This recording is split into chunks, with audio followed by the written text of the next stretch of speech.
So yo, what's up mga kalitar? Kamusta kayo mga kalitar? Magandang umaga mga kalitar. Sa episode natin mga kalitar, gagawa tayo ng panibagong saranggola mga kalitar. Isang malaking saranggola naman yung gagawin natin. Kasama pa rin natin sila yun. Nagkakayas dito sa aming tagiliran natin. Gumagawa siya ng kanyang saranggola. Kaya nasabi ko sa huling vlog natin mga kalitar. Bali, ito mga kalitar, saranggolang to nakayas ko na at bubuuin na lang natin. So, baskagan pa lang pala mga nakakayas natin, pang ulo, pang patindig. Yung puwet mga altar, saka natin kakayasin kapag nabuon natin yung baskagan. Kasi itatama na lang natin siya kung ano magiging itsura ng puwet niya sa kanyang baskagan. So, umpisahan na natin. Bigyan na natin yung sukat mga kalitar na ginawa nating baskagan o saranggola mga kalitar. Bali, ito mga altar, bigyan ko sa inyo yung sukat ng ating binubuong saranggola. So, ito na mga kalitar yung ating ginawang baskagan. Ayan. Ang sukat ng ating baskagan mga kalitar o itong ating pakpak na saranggola natin mga kalitar ay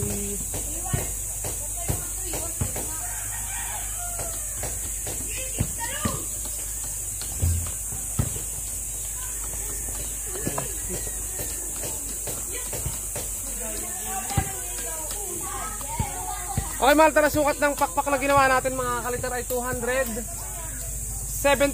cm. O kulang-kulang siya mga kalitar 280. Dapat naman ako mga kalitar nung sinabi kong kulang-kulang siya 290. Kaya nga 279, di ba? 280 pala. 279 mga kalitar yung haba nung ginawa natin pakpak.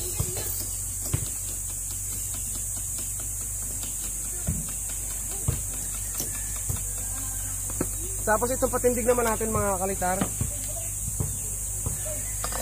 May haba to mga kalitar na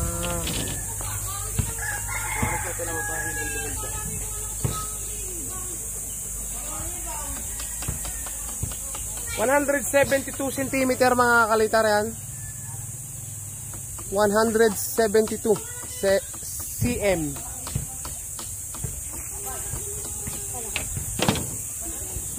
Puro 100 mga kalitar yung sukat ng pakpak ng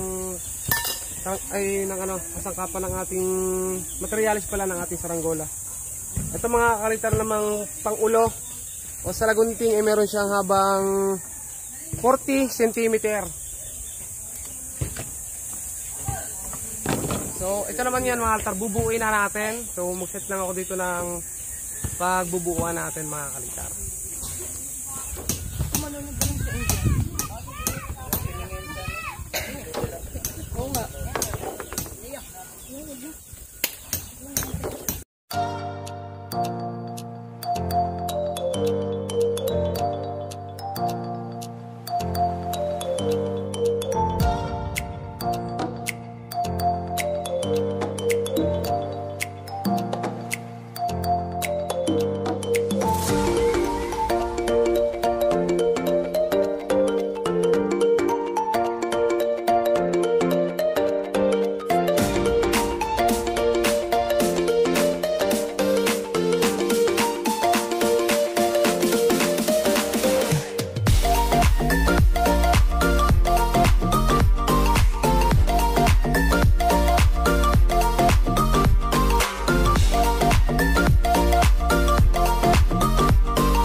Okay mga kalitar, bali nagawa na natin yung ano natin, frame na yung baskagan, yung pinakapakpak mga kalitar. At ito na yung pakpak mga kalitar sa saranggola natin.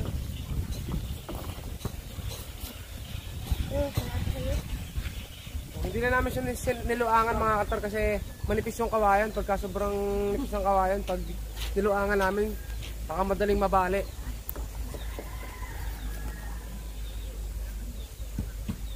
Okay, di palayok na lang ano? Buwan. Di buwan, dalawang kawayan pa. Ha? Nadal nakagusto yung ano, yung todo ng tali. Vietnam kaya? Ganda yan. Ano? Ganda yan, Vietnam. Isang kawain Mas lang may yan sundo anak. pa. Yan. Ganda yan, Vietnam. Vietnam. Vietnam typing. No, pag-aka naman yun, di ko papatayagin yan. Pag-i-edit ko lang yan. Napuya ka? Hindi ka pa rin ito. Pero mas maganda ano eh. Oo, kaya pa dyan, ganda lang pala yun. Ito mga kalitar, bad news. So ngayon mga kalitar, hindi natin natapos yung saranggola. Kasi ngayon mga kalitar ay napakalakas ng ulan. Ayan. So ngayon kasi mga kalitar ay nagkameron ng bagyo. Nagkameron ng bagyo at ito yung sanhi na ating pagtigil muna sa... Ito yung sanhi kaya napatigil yung ginagawa nating saranggolang malaki mga kalitar. Pero okay lang yan mga kalitar. Makalipas yung bagyong yan, yung mga ulan na yan, magkakahangin pa naman. Tuloy-tuloy pa rin tayo mga kalitar kaya walang bibitaw. Tuloy-tuloy yung pagpapalipad natin. Ito, natural lang yan ang nangyayari, yung umuulan. Siyempre, yung iba, ano rin mga kalitar, gusto rin talagang umulan. Sobrang init na talaga mga kalitar. At ito ulan na to ay pampapresko mga kalitar. Ayan, yun na lang isipin natin. So, yung saranggola mga kalitar kasi bubuuin ko pa rin ngayon. Ito na mga kalitar yung saranggola. Kahit umuulan, bubuuin ko. Saka na lang natin paliparin kapag tumila yung ulan. Ayan mga kalitar yung saranggola nating binubuo. Nalagyan na lang siya ng puwet. So, ang puwet niya mga kalitar ay abangan nyo na lang kung ano yung lalabas na puwet niyan. Pag natapos ko. Tapos saka natin paliparin mga kalitar. Tomorrow. Okay yan mga kalitar. So, ito. Siguro bago na sundan talaga yung video na ginawa natin ng una. 2 days yata. Tapos ngayon ko lang ulit papakita to. Buhat nung natapos yung video natin na pinakita natin nung gabi. So ito na yan mga kalitar, hindi ko pa rin siya napapabaltan pero nagawa ko yung kanyang puwet, hindi pa rin tapos. At sa sobrang naging mga kalitar natin sa ilang araw kasi bumagyo, inuna natin yung pagpapalipad ng bagyo. Kaysa nung tapusin natin to mga kalitar. Bali ito na mga kalitar yung saranggola natin na binuo ito. So ito yung puwet niya mga kalitar. Ito bat talaga to mga kalitar, bat kite o yung puwet paniki. Kulang pa lang talaga siya mga kalitar ng dalawang stick na pattern mga kalitar para magmukha siyang ganito mga kalitar. Ayan, ganyan yung magiging itsura niya. Kaso ito mas malaki.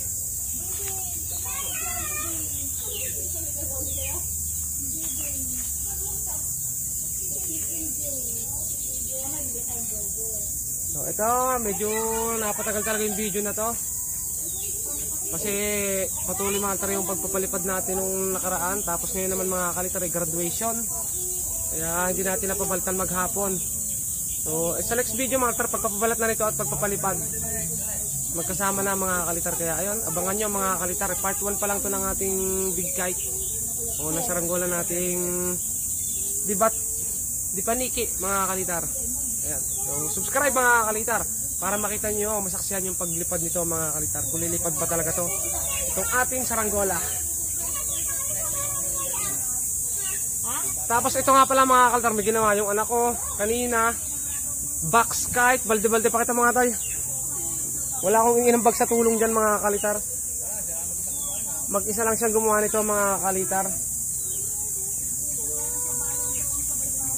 Marunong na. Pakita mo. Ayan. Balde-balde. May pakpak. Mga kalitar. Tapos baskagan. Meron na rin mga kalitar. Kompleto. Pabalat na lang talaga mga kalitar yung kulang. Ito mga kalitar. Gawa ng aking anak mga kalitar. So sa pagpapabalat, siya na rin yung didiskarte dyan mga kalitar. Kaya ayun, abangan nyo yung dalawang saranggola namin ginawa, naming mag-ama mga kalitar para makita nyo yung paglipad. Bye bye. Yo, nagkabalik.